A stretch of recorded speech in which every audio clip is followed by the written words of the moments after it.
सरल सागर जी महाराज जी की जय। दशलक्षण महापर्व की जय। उत्तम माधव धर्म की जय।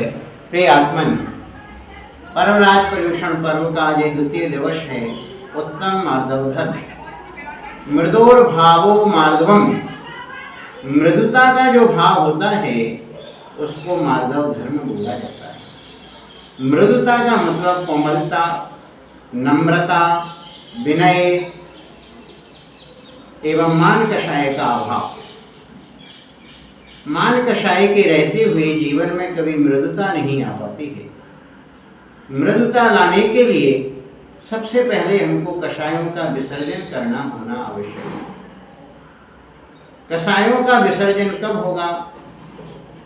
जब हम तत्व चिंतन, तत्वाभ्यास करेंगे, साधु संगति करेंगे, प्रभु के गुणों की आराधना करेंगे, तो हमारे अंदर मृदुता प्रकट होती है।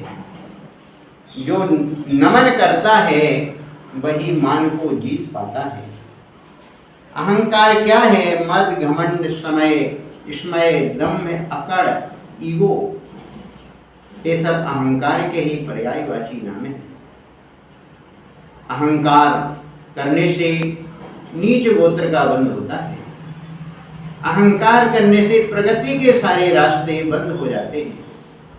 अहंकार करने से आत्मदर्शन की भावना लुप्त हो जाती है, प्रदर्शन की भावना सामने आ जाती है। अहंकार करने से सत्य का कभी दर्शन नहीं हो सकता है। अहंकार को जीतने के लिए हमें विचार करना चाहिए। अभिमान में तीनों गए, धन, वैभव और वंश, ना मानो तो देख लो रावण, कौरव, कंस। रावण जैसे ये महापुरुष थे, कौरव, कंस, इन तीनों के पास धन, वैभव और प्रभुत्व की कोई कमी नहीं थी। लेकिन जब इनके जीवन में अभिमान आया तो अभिमान में इनका धन भी नष्ट हो गया, वैभव भी नष्ट हो गया और आज उनका वंश का अंश भी नहीं रहा है। आचार्य भगवंत कहते हैं, नमन्ति फलनो वृक्षाः नमन्ति गुणिनो जनाः, शुष्क वृक्षास्य मूर्खस्य न नमन्ति कदाचन।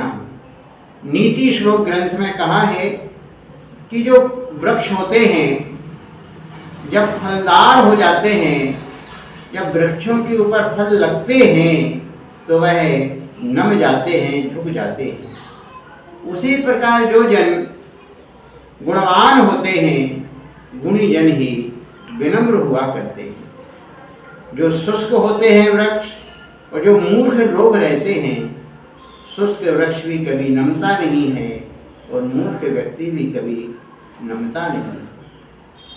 आचार्य समंतभद्र स्वामी जी ने रत्नकर्णक श्रावकाचार्य में लिखा, ज्ञानम पूजाम कुलम जातिम वल मृध्यम तपो वपु अष्टावासित्र मानित्वम इसमें माहुर गतस्मया। कि जो अहंकार है, मद है, इन 8 बातों को लेकर के अहंकार मद पैदा होता है। ज्ञान को लेकर के व्यक्ति अहंकार करने लगता है, पूजा को लेकर के, कुल को लेकर के, जाति को लेकर के, बल को लेकर के, रिद्धि को लेकर के, तप को लेकर के और शरीर की सुंदरता को लेकर के, इन 8 बातों को लेकर के व्यक्ति अहंकार करता है। जो व्यक्ति अहंकार से रहित हो गए हैं उन्होंने ही ऐसा कहा, मान महाविष्णु करहि नीच गति जगत में, कोमल सुधायनु सुख पावे प्राणी सदा।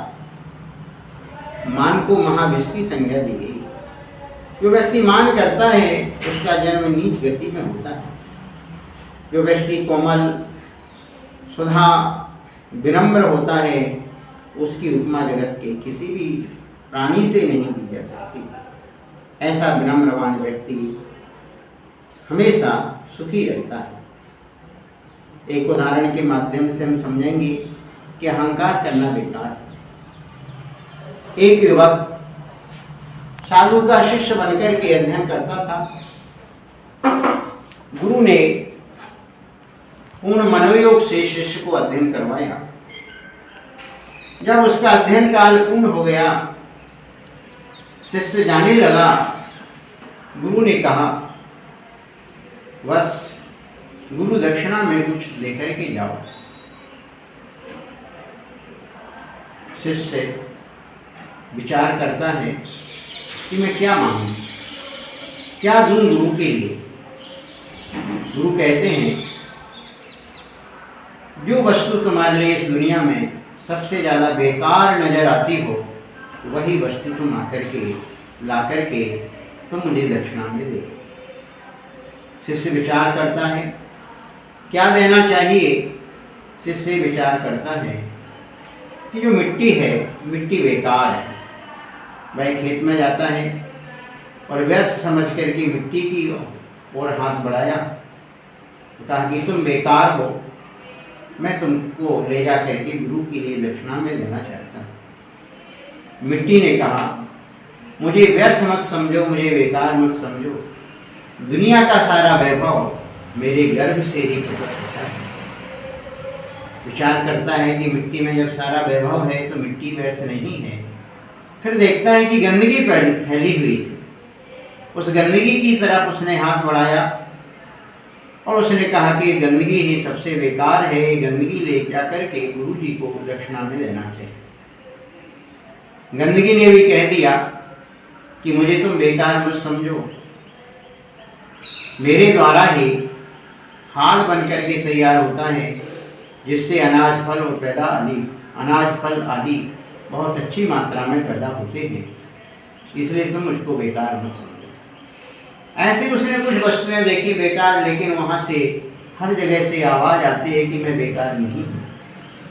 बहुत विचार करते करते उसी से विचार करता है कि वास्तव में बेकार कोई दूसरा नहीं है। जो दूसरे को बेकार समझता है वही सबसे बड़ा बेकार होता है। अंदर से आवाज़ आई, जो दूसरों को व्यर्थ तुच्छ समझता है वही दुनिया में बेकार है, अतः अहंकार ही बेकार है। और उसने गुरु दक्षिणा में जाकर के अपना अहंकार दे दिया। गुरु कितने महान होते हैं, लोगों के दोषों को ग्रहण करके उसके बदले गुण प्रदान किया करते हैं। बतलाया है कि इस दुनिया में 3 प्रकार की शक्तियाँ हैं। एक विद्या अर्थात ज्ञान की शक्ति है, एक धन की शक्ति है और एक दूसरों को पीड़ा देने की शक्ति है। जो विद्या पाकर के, ज्ञान को पाकर के जो हमेशा वाद विवाद करता है वह ज्ञान का दुरुपयोग करता है। जो धन पाकर के अहंकार करता है वो धन का दुरुपयोग करता है। और जो शक्ति पाकर के दूसरों को पीड़ित करता है वह शक्ति का दुरुपयोग करता है।